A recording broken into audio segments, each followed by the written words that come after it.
ପ୍ରିୟ ଶ୍ରୋତା ବନ୍ଧୁ, ଚନ୍ଦନ ମୋରାଲ ଟକ୍ସକୁ ଆପଣଙ୍କୁ ସ୍ୱାଗତ। ଆପଣ କେବେ ଭାବିଛନ୍ତି ବାପାଙ୍କ ଛାତି କେଉଁ ଧାତୁରେ ଗଢ଼ା? ଦୁନିଆର ସବୁଠାରୁ ବଡ଼ ଝଡ଼ରେ ବି ସେ କାହିଁକି କାନ୍ଦନ୍ତି ନାହିଁ?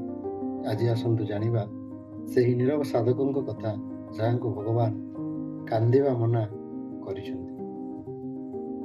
ବାପାଙ୍କ ଛାତିଟା ପଥର ପରି, ନା ବାପା ଛାତିକୁ ପଥର କରି ଦେଇଛନ୍ତି?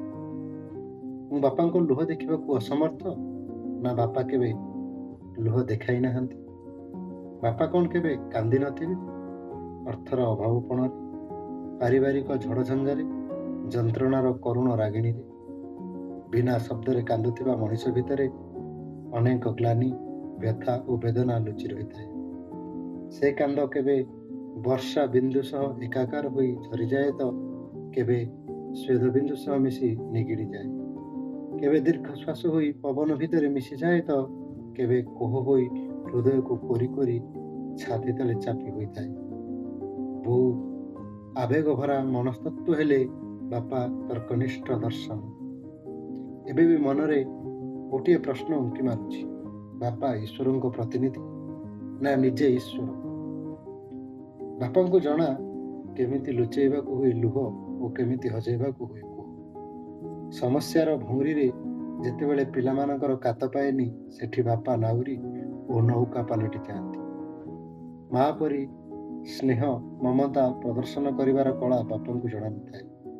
ପିଲାଙ୍କ ସୁଖ ପାଇଁ ଭୁଲି ଯାଆନ୍ତି ନିଜ ଦୁଃଖ ଶୋକ ଯନ୍ତ୍ରଣା। ଲୁହ ଲୁହକୁ ଏକାକାର କରି ବାପା ଚଳାନ୍ତି ସଂସାରର ନାଁ। ବାପା ପାଖେ ଥିଲେ ବଜାରର ସବୁ ଖେଳନା ପିଲାଙ୍କର। କଥାରେ ଅଛି, ବାପା ଥିଲା ପୁଅ ସଭାରେ ହାରେ ନା, କି ବାପା ଥିଲା ପୁଅ ଚିନ୍ତାରେ ପଡ଼େ। ବାପା ହେଉଛନ୍ତି ସାହସ ଓ ଧୈର୍ଯ୍ୟର ପ୍ରତୀକ। ବାପାଙ୍କ ଲୁହ କେବେ ଗାଲକୁ ଛୁଏଁ ନାହିଁ, ସେ ତ ଶରୀରର ଝାଳ ହୋଇ ନିଗିଡ଼ି ଯାଏ ଆମ ଭବିଷ୍ୟତ ଗଢ଼ିବା ପାଇଁ। ସତରେ ଈଶ୍ୱର ବାପୁଙ୍କୁ ଉପହାର ସ୍ୱରୂପ କାନ୍ଦିବା ମନା ଯନ୍ତ୍ରଟିଏ ଦେଇଛନ୍ତି। ତାଙ୍କ ତ୍ୟାଗର ସେଜରେ ଆମେ ନିଶ୍ଚିନ୍ତରେ ଶୋଇଥାଉ। ବନ୍ଧୁଗଣ, ବାପା ଯେତେବେଳେ ବୁଢ଼ା ହୋଇଯାଆନ୍ତି, ତାଙ୍କୁ ଦାମୀ ଔଷଧ ଦରକାର ନଥାଏ। ଦରକାର ଥାଏ ଟିକେ ସମୟ, ଟିକେ ସମ୍ମାନ ଏବଂ ଦୀପଦ ମିଠା କଥା। ଆଜି ସମୟ ଆସିଛି ସେହି ନୀରବ ଈଶ୍ୱରଙ୍କୁ ଚିହ୍ନିବା, ସେହି ପଥର ଭଳି ଶକ୍ତ ଛାତି ଭିତରେ ଲୁଚି ରହିଥିବା ମହମ ପରି ମଣିଷଟିକୁ। ସୃଷ୍ଟିର ସମସ୍ତ ବାପାଙ୍କୁ କୋଟି କୋଟି ପ୍ରଣାମ।